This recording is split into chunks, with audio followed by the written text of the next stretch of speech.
മാലിന്യമുക്ത നവകേരളത്തിനായി ജനകീയ ക്യാമ്പയിൻ ഇനി ഞാൻ ഒഴുകട്ടെ മൂന്നാം ഘട്ട സംസ്ഥാനതല ഉദ്ഘാടനം തൃത്താലയിൽ തദ്ദേശ സ്വയംഭരണ വകുപ്പ് മന്ത്രി എം.ബി. രാജേഷ് നിർവഹിച്ചു.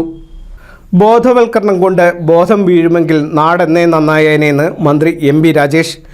മാലിന്യ വിഷയത്തിൽ തദ്ദേശ സ്ഥാപനങ്ങളുടെ മനോഭാവം അംഗീകരിക്കാൻ കഴിയില്ലെന്നും മന്ത്രി പറഞ്ഞു. ഇനി ഞാൻ ഒഴുകട്ടെ ക്യാമ്പയിൻ സംസ്ഥാനതല ഉദ്ഘാടനം തൃത്താല കണ്ണന്നൂരിൽ ഉദ്ഘാടനം ചെയ്ത് സംസാരിക്കുകയായിരുന്നു മന്ത്രി. മാലിന്യമുക്ത നവകേരളം കൈവരിക്കണമെങ്കിൽ ഖരമാലിന്യ സംസ്കരണത്തിൽ മാത്രം പുരോഗതി ഉണ്ടായാൽ പോരാ. ദ്രവമാലിന്യങ്ങൾ സംസ്കരിക്കുന്നതിലും ജലാശയങ്ങൾ മാലിന്യമുക്തമാക്കുന്നതിലും പുരോഗതി വേണമെന്നും മന്ത്രി പറഞ്ഞു. ഇതിട്ട് ഓടൊക്കത്തൊക്കെ ഇട്ട് നിറഞ്ഞു കഴിഞ്ഞാൽ പിന്നെ ഇതിങ്ങനെ വലിച്ചെറിയാൻ പറ്റാതെ വന്നാലോ എന്ന് വിചാരിച്ചിട്ട് അത് നീക്കം ചെയ്ത് കുറച്ചുകൂടി ഇടാൻ വേണ്ടിയിട്ടുള്ള സൗകര്യം ഉണ്ടാക്കി കൊടുക്കുക എന്നാണ് ധരിക്കുന്നത്.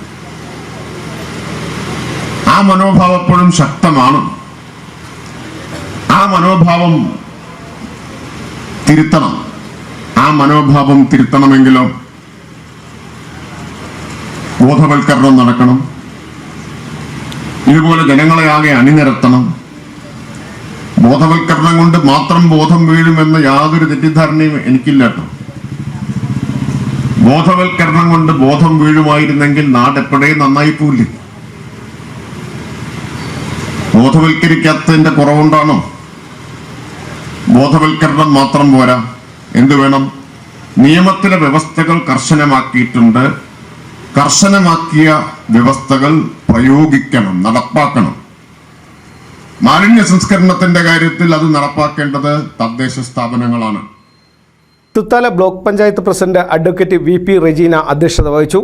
MG/NREGS mission director Nizamuddin IAS, നവകേരളം കർമ്മ പദ്ധതി ജില്ലാ കോർഡിനേറ്റർ P. സൈതലവി, വിവിധ ഗ്രാമപഞ്ചായത്ത് പ്രസിഡന്റുമാർ, തദ്ദേശ സാരഥികൾ, ഉദ്യോഗസ്ഥർ തുടങ്ങിയവർ പങ്കെടുത്തു. NCV news Thrithala. നൂതൻ ഫാൻസി ഓർണമെന്റ്സും cosmetic collection, new born baby ഐറ്റംസിന്റെ എക്സ്ക്ലൂസീവ് കൗണ്ടറുകളുമായി കൽപ്പക വെഡ്ഡിംഗ്സ് സജ്ജമായിരിക്കുന്നു. ഏവർക്കും സ്വാഗതം. Kalpaka weddings, Pattambi road, Kunnamkulam.